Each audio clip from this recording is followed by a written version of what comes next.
termasuk kita bisa hadir di majelis ilmu, kita semoga diterima Allah SWT. Materinya atau temanya masih dengan amradul qulub, penyakit hati. Kita sudah bahas yang lalu tentang perilaku nifaq, dari penyakit nifaq atau maradun nifaq. Kita sudah bedah surat Al-Munafiqun tentang dampak dari penyakit nifaq melahirkan beberapa perilaku. Kita anggap cukup ya kalau didetail, dan masih banyak sekali karena surat perilaku munafik atau penyakit nifaq itu bukan hanya di surat Al-Munafiqun, di surat Al-Baqarah juga disebutkan, di An-Nisa juga disebutkan, sebagian surat Al-Maidah. Jadi banyak sekali, tapi insya Allah itu udah secara umum udah bisa menjelaskan tentang perilaku orang yang memiliki sifat nifaq. Dan penyakit nifaq ini bisa jadi menimpa orang mukmin, meskipun orang mukminnya secara akidah belum tentu munafik.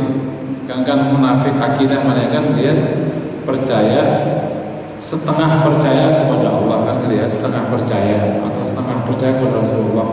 Setengah percaya itu tidak percaya.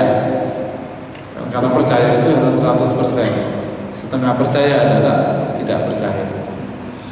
Jadi meskipun dia secara akidah tidak munafik, bisa jadi orang ini terpapar penyakit nifaq, sehingga lahir namanya munafik amali, munafik perbuatan.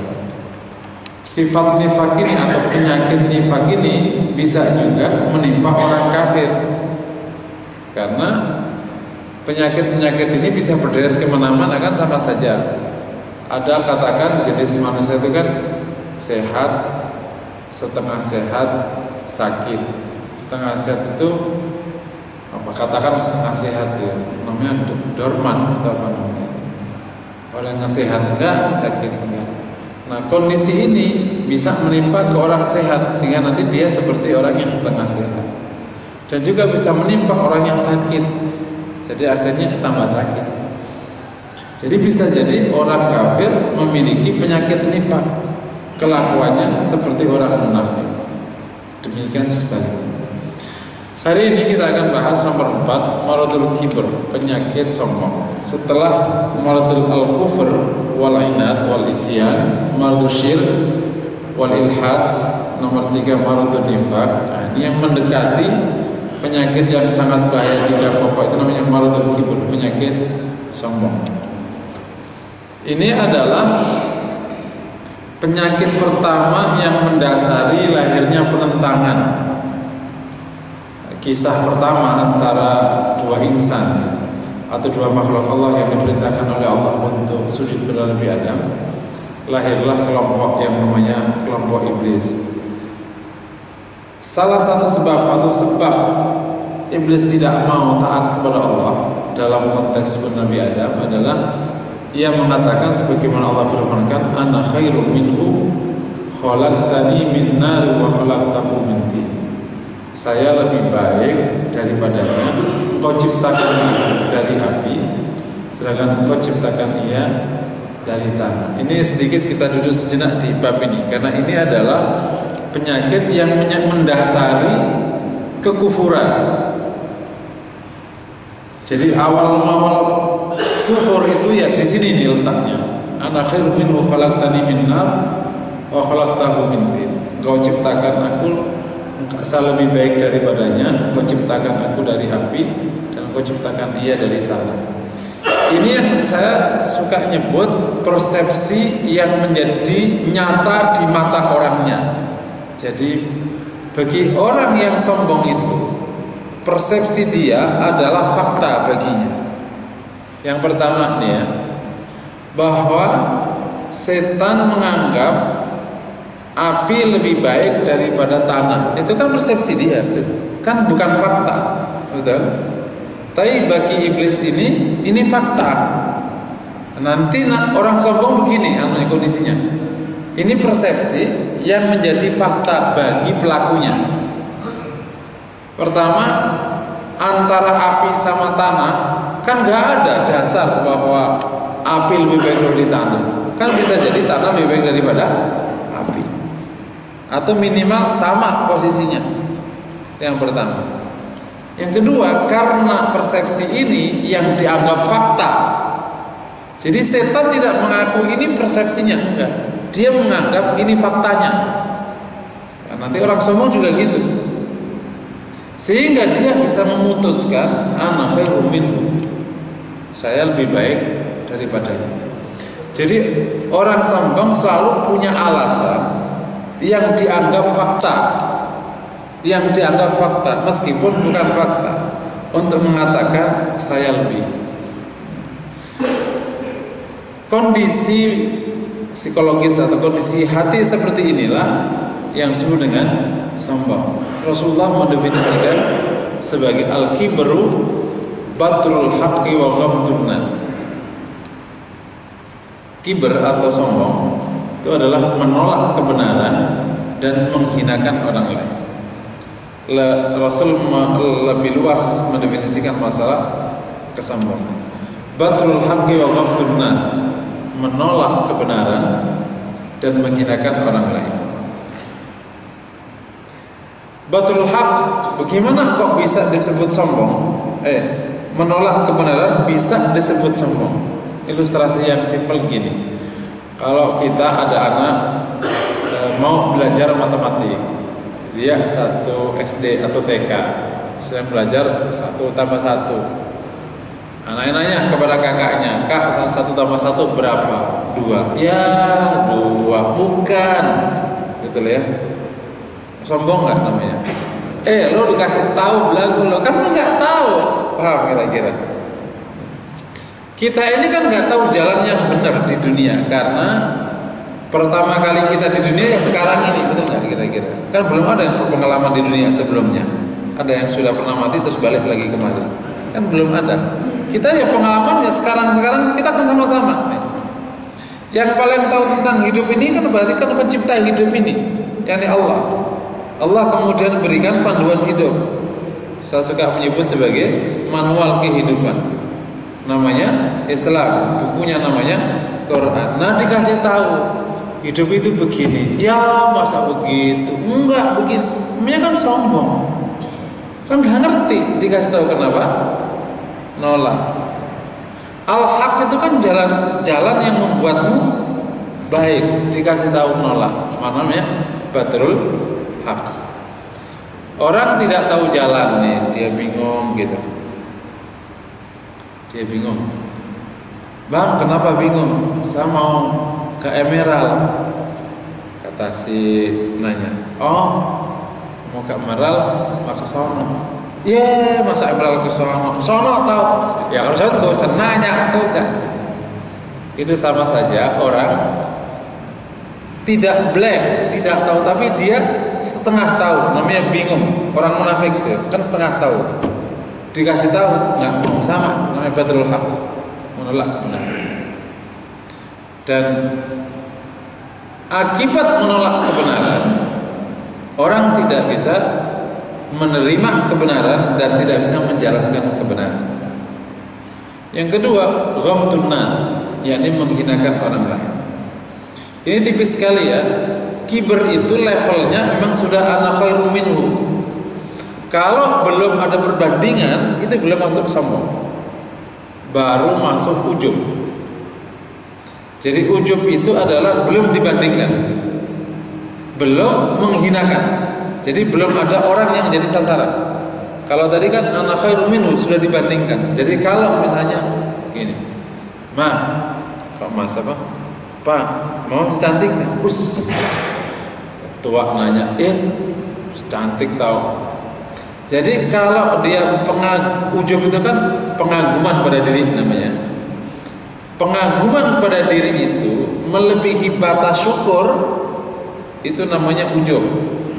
Syukur itu kan pengakuan ada hal positif dari Allah. Tapi kalau ujub itu pengakuan atas hal positif tanpa menyebut, tanpa mengakui dari Allah, menjadi sesuatu yang membuat dia lebih. Bisa dipahami ya? Titiknya kritis banget. Syukur itu mengakui hal positif ada pada dirinya dari Allah. Kalau tidak mengakui namanya kufur. Ilmu hati itu memang susah, tipis banget. Kalau misalnya Allah kasih kita sehat di usia sangat tua, katakan 70 masih segar bugar. Kita mengatakan alhamdulillah di usia ke-70 saya masih sehat. Katakan bunyi hatinya juga kayak gitu ya. Itu namanya syukur. Kalau syukur ini dinyatakan ke orang dan tetap hatinya tidak berubah, ini datang dari Allah, namanya tahaddus bin ni'mah, menceritakan kenikmatan datang dari Allah, tapi yang besar Allah. Nah, kalau melihat hal positif pada dirinya tanpa mengakui datang dari Allah, itu namanya ujub.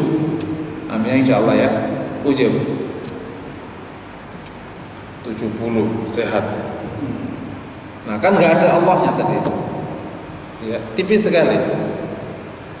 Kalau kita tidak mengakui tadi, namanya kufur, nggak boleh.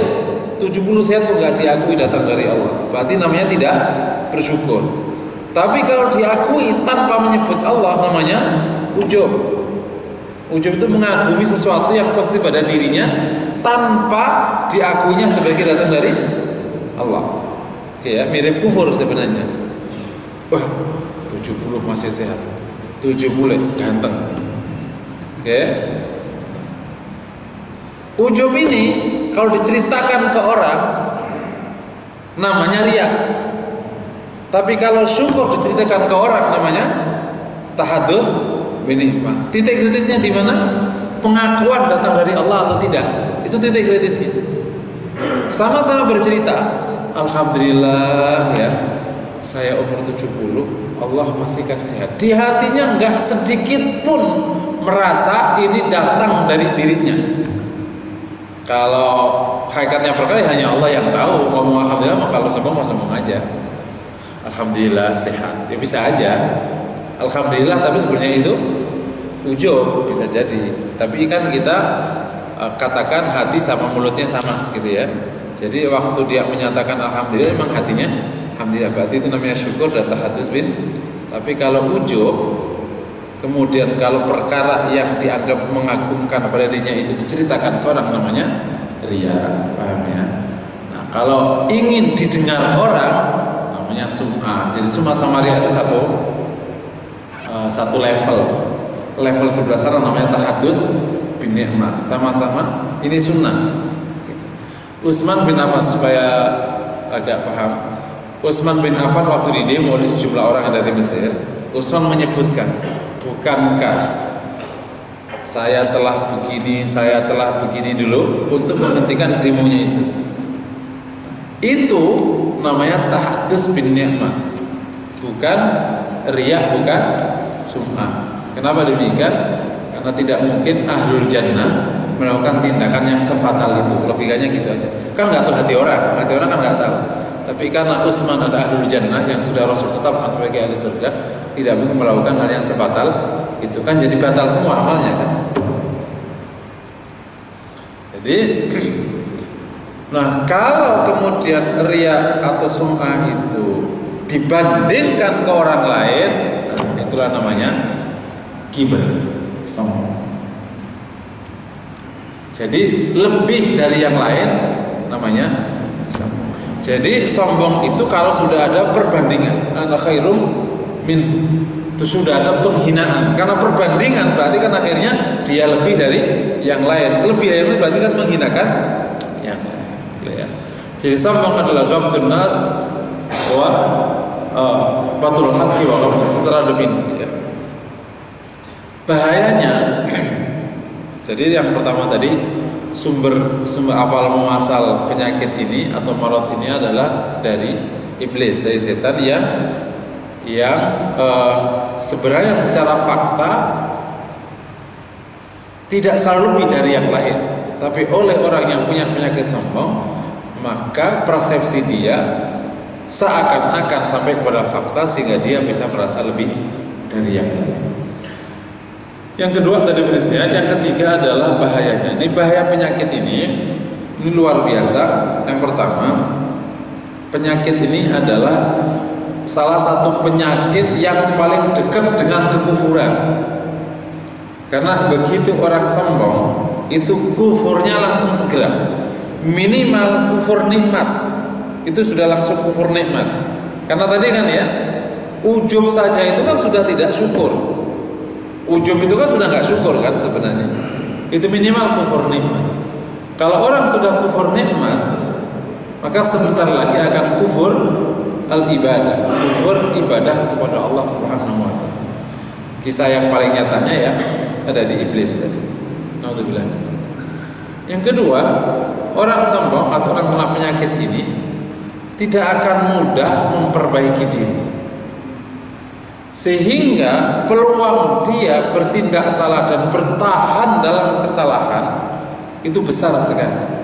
Karena kan batrul haq, dia merasa lebih, ya, dia memiliki hal-hal hebat. Lah untuk apa terus menerima masukan? Padahal setiap manusia selalu punya peluang salah. Setiap manusia selain Nabi pasti punya peluang salah. Dan orang mukmin sifatnya kan lawannya tawadhu ya. Mukmin orangnya tawadhu. Dan orang mukmin sangat bahagia kalau ada orang menunjukkan kesalahannya. Itulah yang dikatakan oleh Umar bin Khattab. Orang mukmin suka menerima nasihat karena baginya ini proses perbaikan. Karena dia tidak pernah merasa lebih baik daripada yang lain. Penyakit ini membuat orang tidak menerima nasihat, tidak menerima perbaikan, sehingga tidak tumbuh.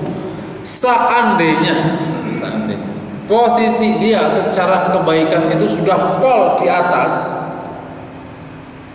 itu akan batal oleh masalah yang ketiga, yakni bahwa orang sombong tidak akan mencium bau surga. Seandainya, jadi seandainya dia kebaikannya itu di atas, kemudian masuk penyakit sombong, maka akibat sombong itu kebaikannya tidak membuat dia akhirnya, katakan dengan bahasa faktanya itu apa, bahasa mudahnya itu tidak membuat surga.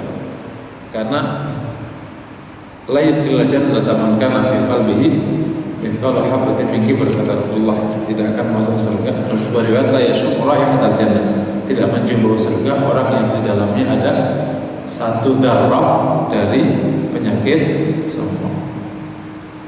Minimal ada 3 bahaya. Mendekatkan kepada kekufuran, itu contohnya sudah iblis, langsung kufur seketika. Sekiranya iblis itu sekiranya seperti Adam, mungkin kisahnya agak berbeda. Karena masih ada langkah berikutnya. Orang salah itu sebenarnya belum final bagi Islam. Kalau salah itu langsung tawadhu dan istighfar dan taubat, maka nol lagi, balik lagi posisinya. Nabi Adam dari awal tidak punya sifat, Nabi Adam, malaikat dari awal tidak punya sifat itu, sehingga tidak membuatnya salah. Udah tawadhu berarti kan satu kebajikan, tidak berbuat salah berarti 2 kebajikan. Yang ini sudah sombong, suatu keburukan, akhirnya dia berbuat salah, 2 kesalahan. Akibat sombong, kesalahan ini nggak bisa ditarik balik. Karena orang sombong tidak akan mau mengakui kesalahan. Padahal sekiranya salah tapi datang dari tawadhu, itu siapa? Katakan ini istilah salah, nah istilah yang sifatnya nisbi ya. Apa yang terjadi pada Nabi Adam? Kan ada malaikat yang dari awal enggak, ada setan yang dari awal iya, ada Nabi Adam yang iya kemudian enggak gitu ya. Berbuat yang berbuat. Tapi karena Nabi Adam itu tawadhu, maka balik. Bisa balik. Jadi kesalahan bagi mukmin itu bukanlah akhir. Karena orang saleh itu bukan orang yang selalu berbuat benar. Orang saleh itu tidak sama dengan orang maksum. Orang ini ya clear ya mindset kita. Terkadang ada semacam persepsi diam-diam masyarakat tidak menerima kesalahan orang saleh. Padahal orang saleh itu bukan orang maksum. Maksum sudah satu kelas tersendiri, yakni para anbiya wa rasul. Orang saleh itu definisinya orang yang kebajikannya lebih banyak daripada keburukannya. Nah, orang-orang soleh ini ada peluang untuk berbuat buruk. Makanya kan definisi orang muttaqin itu kan wa'iddat lil muttaqin alladziina yunfiquna fis sarra' wad dharra' wal kadhimil ghaidha wal 'aafina 'anil nas la yuhibbul muhsinin walladziina idza fa'alu fahishah aw dhalamu anfusahum dzakarullah. Muttaqin itu kan orang yang infak sarra' wad dharra', terus menahan amarah, memaafkan orang, dan kalau dia berbuat fahisyah atau zalim maka walladzina idza fa'alu fahishatan aw dhalamu anfusahum dzakarullaha fastaghfiru lidzunubihim. Ia ingat pada Allah dan istighfar kepada Allah. Jadi dia punya ruang salah, diizinkan oleh Tuhannya. Dan kita jangan tidak mengizinkan. Allah aja izinkan hambanya boleh salah. Kok kita nggak terima? Sedikit keluar dari tema. Ini yang menyebabkan umat Islam ini tidak cukup bisa mendukung orang Islam. Karena diam-diam orang Islam yang baik itu tidak menerima kalau ada Muslim itu salah. Ini persepsi berkembang di mana. Sedangkan orang-orang fasik sana itu nggak apa-apa. Jadi kalau ada preman buat tim, ini pasal tim building atau ukhuwah, preman buat tim building. Terus dia berbuat kan udah biasa, udahlah. Yang penting kita bersepakat di satu kepentingan. Udah, preman nggak ngaruh. Lo ngapain kan terserah kan preman itu. Jadi kelompok preman itu yang paling solid. Serius, antum kalau punya teman preman itu sohib banget. Karena memang dia asal kepentingannya oke. Jarang ada grup preman pecah gitu, jarang. Nah, banyak orang soleh itu kalau berkumpul itu pecah. Karena orang soleh ini diam-diam meminta saudaranya melebihi batasnya. Dia tidak boleh salah. Makanya lahir banyak masyarakat soleh yang kecewa sama pemimpin muslimnya. Banyak yang kecewa. Memang ada dua kemungkinan, pemimpinnya nggak perform sehingga banyak salah, atau masyarakatnya punya ekspektasi yang melebihi standarnya dia sebagai seorang manusia. Akibatnya pecah, loh kan, kecewa kan? Udah. Jadi Anda dibuat kecewa sama pemimpinnya, dia nggak pernah kecewa. Jadi ya solid yang ono nggak pernah kecewa. Ini saya temui di mana-mana, di Orpol, di organisasi politik, di ormas, di organisasi profesi, di organisasi apa saja. Jadi akhirnya yang menang orang fasik. Karena orang-orang saleh tidak menerima kesalahan orang. Saya ulangi, Rasulullah SAW sendiri sahabatnya itu berlevel. Ada seperti 60 sahabat yang hebat-hebat itu, yang terkenal ceritanya kan 60 sahabat. Yang hebat-hebat itu kan yang ceritanya masuk di 60 sahabat populer itu. Yang paling top markotopnya 4 sahabat populer, atau paling 10 sahabat asyarul mubasyirin bil jannah, 10 yang dijamin oleh Rasulullah masuk surga. Ini yang top markotopnya ini yang selalu kita kisahkan. Tapi apakah Anda tidak tahu bahwa ada sahabat yang juga minum sehingga lahir hukum hukum had, takzir, dipukul 40 kali. Ada sahabat yang sholat dia rukuk sebelum masuk shaf karena takut terlambat, jadi rukuk di sana. Terus akhirnya sambil rukuk dia jalan memenuhi shaf. Ini riwayat Imam Baghawi, hadis sahih. Ada sahabat yang bicara, waktu saya nyebutkan ini bukan dalam rangka menghina sahabat, bukan ya, nggak boleh. Tidak boleh ada sedikit pun di hati menghina sahabat. La tasubbu ashabi, harus hati-hati menceritakan kayak gini. La tasubbu ashabi, jangan sekali-kali kau hina sahabat. Ashabi kan muncul, tidak boleh. Itu penyakit. Kalau sampai di hati kita merasa sedikit sama sahabat, itu bisa menjadi penyakit nifak. Karena hanya orang munafik yang tidak setuju, yang tidak suka sama sahabat Rasulullah. Makanya kenapa cerita kayak gini itu nggak keluar? Karena para ulama khawatir. Tapi ini diceritakan karena dari sunnah. Ada di bukunya Imam. Bukunya mah ada sebenarnya. Cuman para ulama di ceramah-ceramah dia jarang menceritakan kayak gini. Kenapa? Karena khawatir masuk di hati. Karena kalau masuk di hati bahaya. Dia ceritakan untuk membuat kita seimbang. Karena seakan-akan orang baik itu tidak boleh salah. Padahal sahabat Nabi juga ada yang berbuat salah. Gimana juga sikap Nabi kepada mereka yang berbuat salah? Diterima full, tidak kehilangan kesahabatannya. Yang tadi kata Rasul udah pukul 80 kali, selesai. Kalau yang salah terus taubat, ya selesai sudah kan. Ibarat orang gak lulus remedial, selesai sudah. Jadi nggak diperkarakan. Ibarat dapat nilai jelek remedial, udah kan balik normal kembali. Terus tadi yang sahabat ini mulia, yang sholat rukuk tadi ya, takbir sambil rukuk sambil jalan, dipanggil sama Rasulullah. Dan ternyata kata Rasulullah, ungkapan terkenal akhirnya, zadakallahu hirsan wa la ta'am. Semoga Allah menambahi semangat sholat jamaah, tapi jangan kau ulangi tadi. Ini jangan kau ulangi takbir sebelum masuk. Ini secara fikih rumit. Rumitnya gimana? Kira-kira sholatnya tadi sah apa enggak? Karena kan ada pergerakan banyak kan? Pergerakan yang tidak normal. Kalau pergerakan normal kan itu sah. Ini kan nggak normal. Asalnya kan takbir bukan di situ. Takbir kan di shaf, bukan sebelum shaf kan? Ini pergerakan. Tapi Rasul nggak nyuruh dia mengulangi. Berarti kan sah. Tapi kalau ini sah, kenapa nggak boleh bentuk sholat kayak begitu? Jangan diulang lebih sebelah. Ini bab lain. Jadi udah selesai, udah.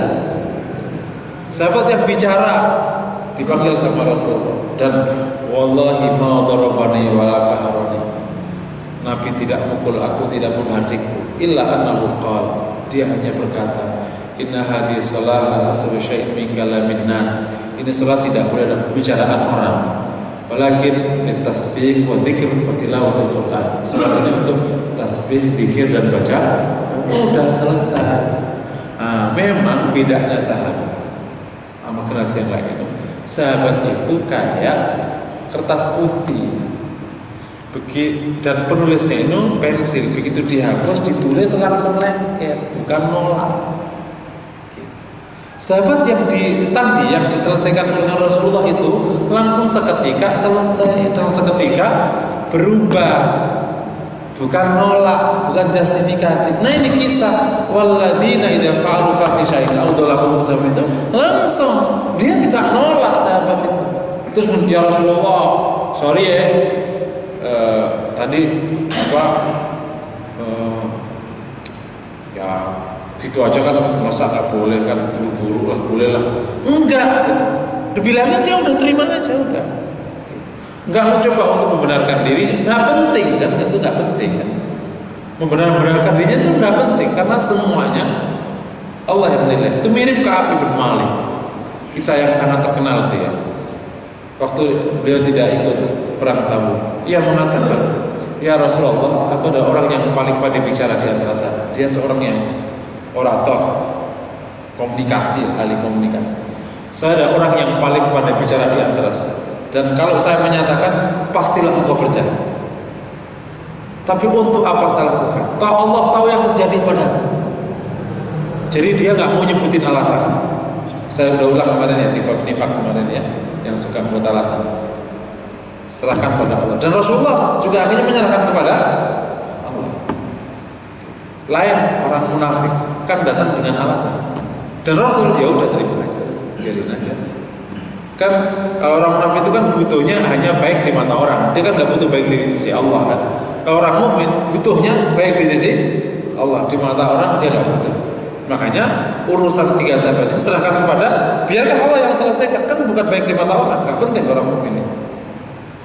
Jadi karena mereka seperti itu, maka kalau salah ya udah. Apalagi yang mengingatkan itu Rasul langsung terima. Jadi orang mukmin, kembali orang saleh, bukan orang yang tidak pernah berbuat salah. Cuman kalau salah langsung Allah fastaghfiru, itu tawadu.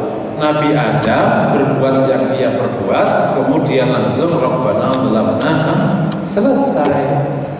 Nah, orang sombong itu, kembali ke tema kita, orang sombong tidak akan bisa balik. Makanya meskipun si iblis itu diusir dari surga, mestinya kan logikanya, loh kenapa Tuhanku yang menciptakanku mengusirku dari surga? Mestinya kan langsung, ya Allah, tolong dong jangan, kira-kira kayak gitu lah kalau misalnya bahasanya. Tapi kan enggak, malah justru menantang.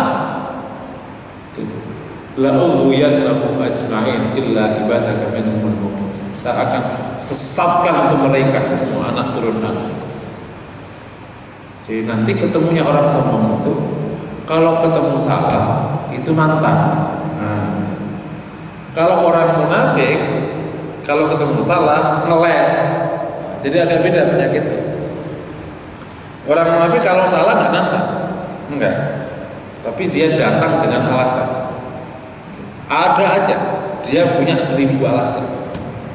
Yang di perang Tabuk, waktu dia ikut perang Uhud, waktu banyak kan tindakan orang munafik itu selalu menjustifikasi kesalahan. Tapi kalau orang sombong mirip orang kafir, karena kan itu perutnya ke sana. Kalau dia salah nantang. Sekalian, gitu, kira-kira kayak gitu. Jadi kan nggak bisa balik ya. Kami ulangi lagi.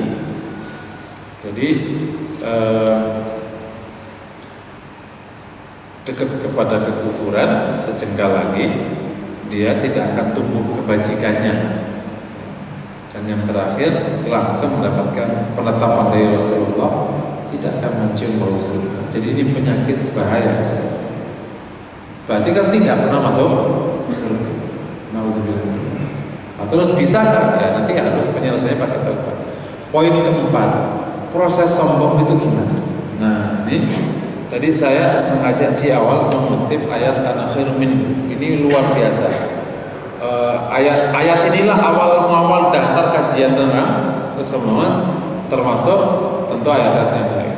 Jadi yang pertama, jadi sebenarnya secara fakta siapapun itu relatif lebih dari yang lain. Saya berikan contoh. Apakah coklat sama putih lebih baik daripada coklat? Relatif kan? Dunia ini sebenarnya relatif, tentang baik buruknya itu relatif. Artinya tidak serta-merta kulit putih lebih baik daripada kulit coklat. Enggak serta-merta. Karena di sebagian halnya coklat lebih baik daripada kulit putih. Benar nggak kira-kira? Sekarang kalau kita nanya ke orang yang tinggal di Eropa yang kulit putih, dia suka kulit coklat apa kulit putih? Dia suka kulit coklat. Namanya eksotik, betul nggak? Sehingga kalau orang di sini itu datang ke salon memutih-mutihkan kulit, kalau orang di sana datang ke salon mencoklat-coklatkan kulit, betul nggak? Jadi kalau ada orang Eropa berjemur, itu mohon kita jangan ngikut, karena kita udah nggak usah dijemur. Dia kan berjemur supaya coklat, pulang dari Bali, pulang dari Lombok, untuk keren. Kalau kita mau berjemur mah udah gak bakal, karena udah keren, karena udah coklat. Betul nggak? Itu kan relatif kan. Jadi dunia ini kan relatif misalnya. Apalagi ada yang memang clear memang perbandingannya clear. Gitu. Perkara yang relatif sekalipun ini oleh orang sombong bisa menjadi fakta baginya. Jadi ada kalau di dalam bahasa agama mental talbis, dia mendapatkan penghiasan atau tazyin oleh setan, menganggap hal-hal yang ada pada dirinya itu mendekati fakta atau dianggap menjadi fakta yang membuat dia lebih dari yang lain. Dan itu sumbernya banyak sekali. Semua yang relatif itu oleh orang yang sombong, oleh tazyinnya setan dipersepsikan menjadi fakta yang menyebabkan dia menjadi lebih. Contoh misalnya sehat, itu kan relatif. Sehat, gagah, tinggi, kota, bulvat, merek, kotak tertentu, kompleks tertentu, bentuk rumah tertentu, itu kan relatif kan. Tapi kalau memang penyakit sombong ini muncul, itu bisa menjadi tatakan, menjadi alasan dia bisa, rumahmu di mana? Di Ciputat, kamu Bintaro. Relatif kan sebenarnya. Rumahmu di mana? Di jalan X. Rumahmu Boulevard yang depan beda kan sama yang masuk. Tapi kan relatif. Menurut ini lebih bagus dong, lebih tenang daripada kau berisik. Nah, lebih mahal dong daripada kau murah. Kan relatif kan. Rumahmu di mana? Di gang. Rumahku jalan. Jadi kalau orang gang, kan ada orang, sorry ya, jangan rumahku di gang. Itu kan relatif. Di gang lebih aman kan daripada di jalan. Itu enggak kira-kira? Jadi kalau rumah di gang lebih aman apa lebih tidak aman? Lebih aman, nggak bisa kemana-mana pencurinya dan lain sebagainya. Apalagi istrimu berapa? 1, 3. Lu kan malah kebalik, merasa lebih laris, yang satu merasa lebih setia. Relatif kan? Jadi sombong itu sebenarnya ternyata bukan fakta. Sombong itu ternyata persepsi. Itu disebut dengan penyakit tazyin. Masih ingat nggak? Termasuk salah satu tipu daya setan namanya menghias-hiasi pikiran.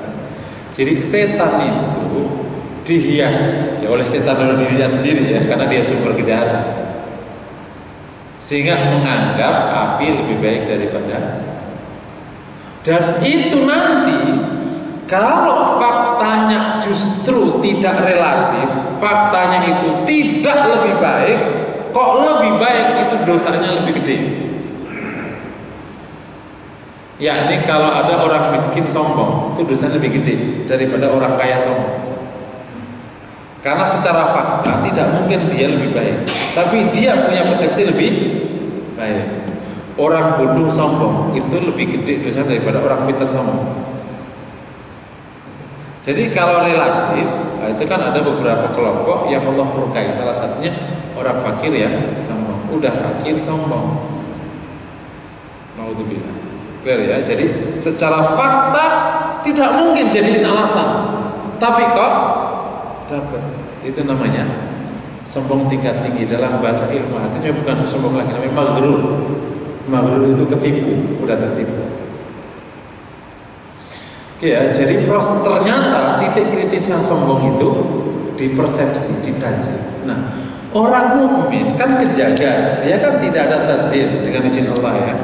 Terus orang mukmin karena tidak kena tazim, semua ia bisa melihat fakta. Dia lihat fakta yang ada bagi orang mukmin pemberian Allah. Jadi baginya tidak akan ada alasan untuk membandingkan. Kalau faktanya pinter dan fakta sebelahnya tidak pinter, dia tidak akan tertarik untuk membandingkan karena toh sama-sama pemberian Allah. Dan kalau Allah mau memberi, kan bisa dia dikasih lebih dan dia ditahan. Akhirnya pinteran sana. Terjadi gak kira-kira? Katakan fakta kaya, dia akui sebagai pemberian Allah, maka akhirnya tidak tertarik untuk membandingkan, toh sama-sama pemberian Allah. Jadi saya jelaskan ini, sumber masalah utama kesombongan itu adalah di tazyin, di persepsi tentang fakta-fakta alasan kesombongan. Karena hampir tidak mungkin sombong tanpa alasan, pasti ada alasannya. Nah, ini bisa berhenti kalau manusia selamat dari tazyin.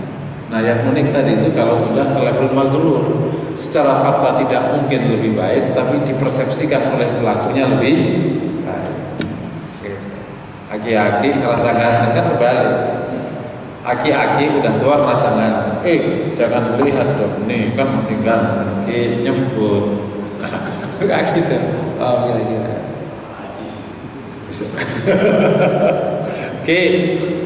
Mau apa? Mau ngelamar, ngelamar siapa? Oh, tuh ada. Aki udah mau mati ya. Jangan lihat. atasnya mah bawahnya masih seger 17 tahun.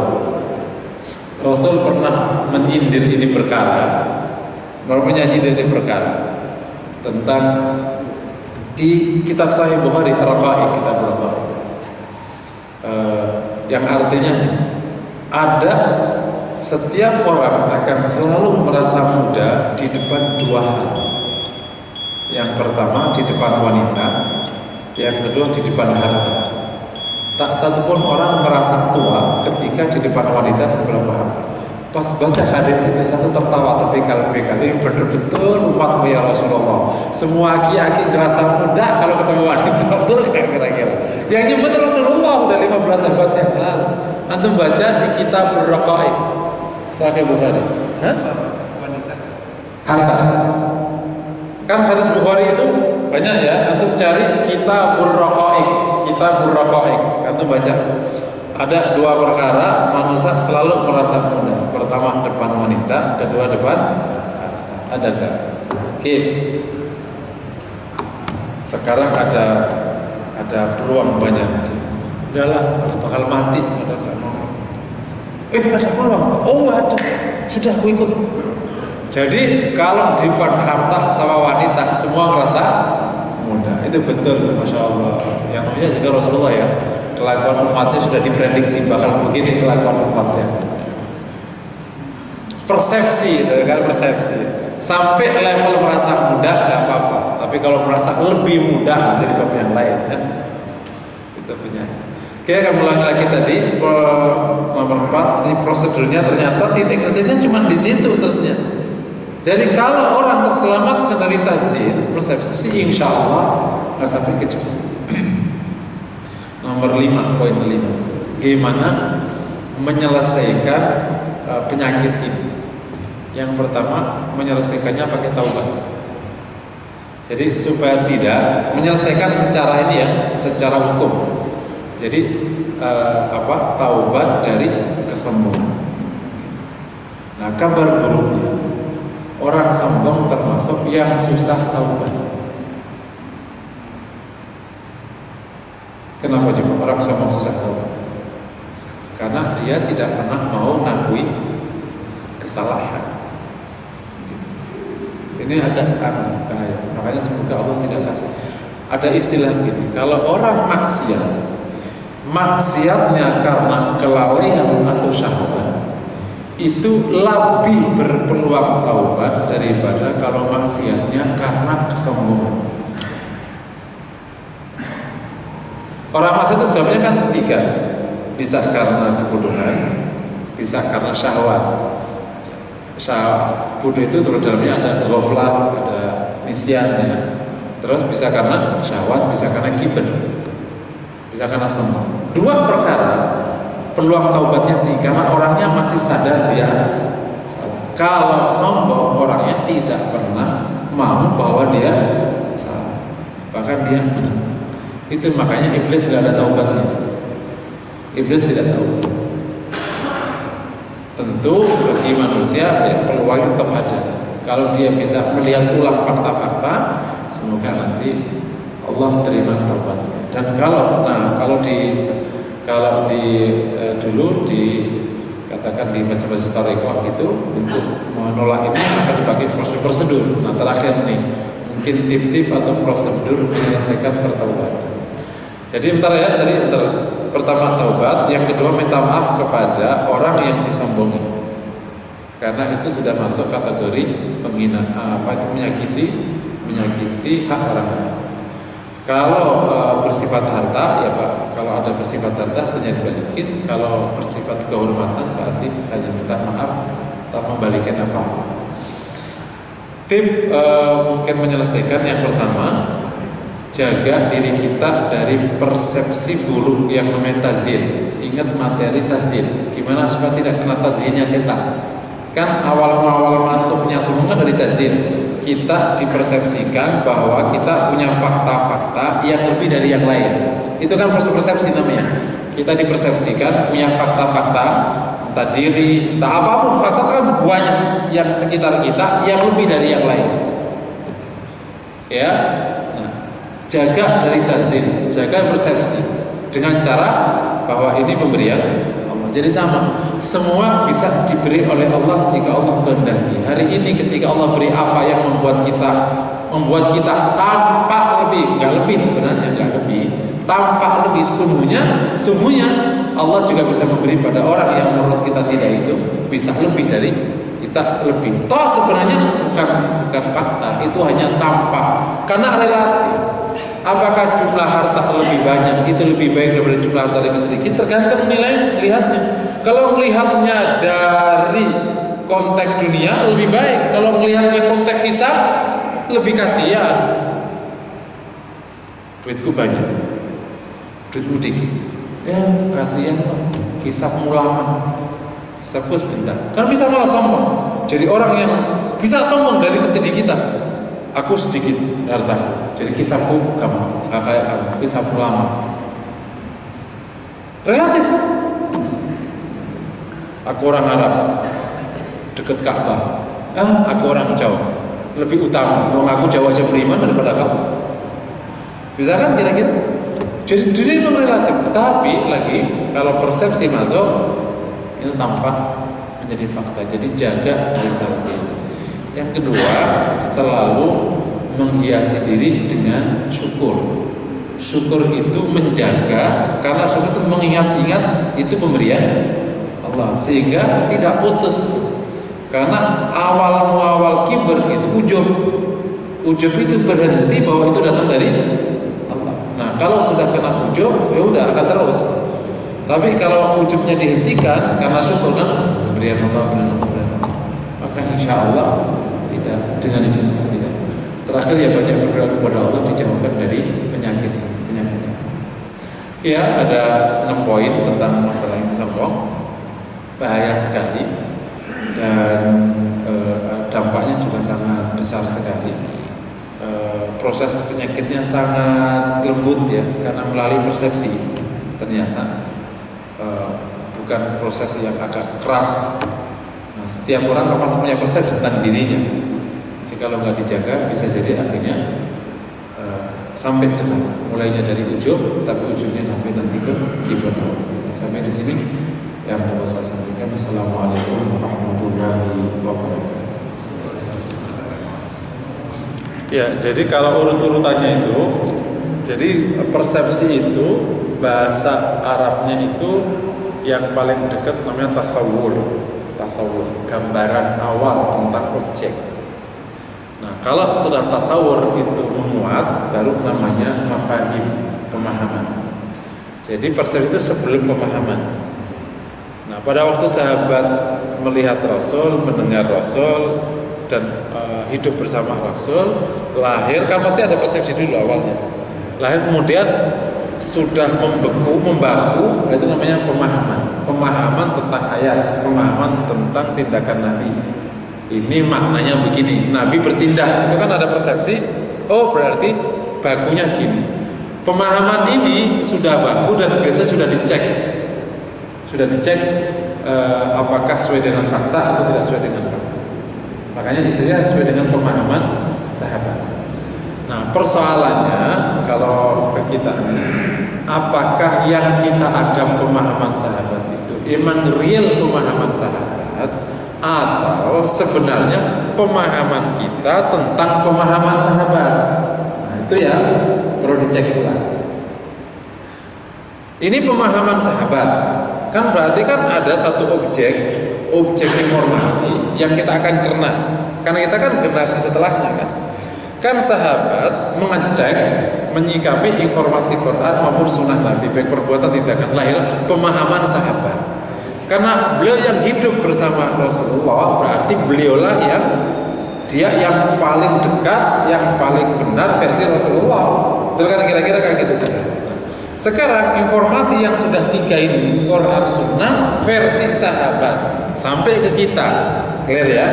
Nah, yang sekarang yang kita jalankan ini, pemahaman kita tentang pemahaman sahabat, yang sesungguhnya bukan pemahaman sahabat, atau memang sudah sejalan dengan pemahaman sahabat. Jadi yang perlu dicek itu apakah yang kita pahami hari ini adalah pemahaman kita sendiri, atau sebenarnya sudah sejalan dengan pemahaman sahabat.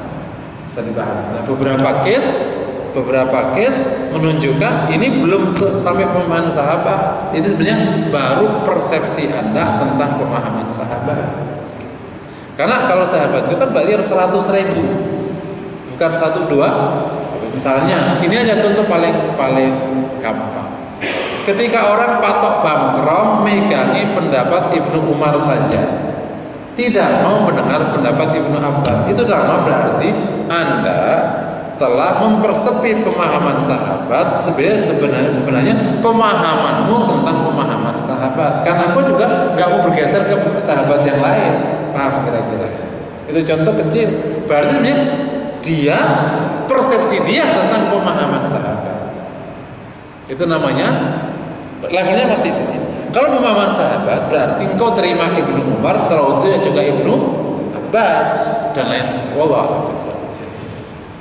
Tapi kalau secara ilmiah ini sudah selesai, karena kan buku itu sudah turun temurun. Tinggal kitanya nih, kalau menerima informasi, ini salah satu cara kita belajar ilmu yang benar. Jangan masuki opini dulu kalau kita belajar. Kita harus nol. Waktu kita membaca buku, jangan punya opini dulu. Kalau opini dulu kan pasti buku akan kita arahkan ke opini kita kan. Standar kalau kita. Kalau kita mau melihat objek, jangan pakai kacamata berwarna, kacamata bening. Nanti akhirnya warnanya itu jelas. Nah, di situ biar nanti kita dibentuk oleh buku itu, bukan kita membentuk buku. Itu sama-sama orang baca Quran. Kita udah punya opini dulu. Ya Quran kita bentuk, bukan kita dibentuk oleh Quran. Allah.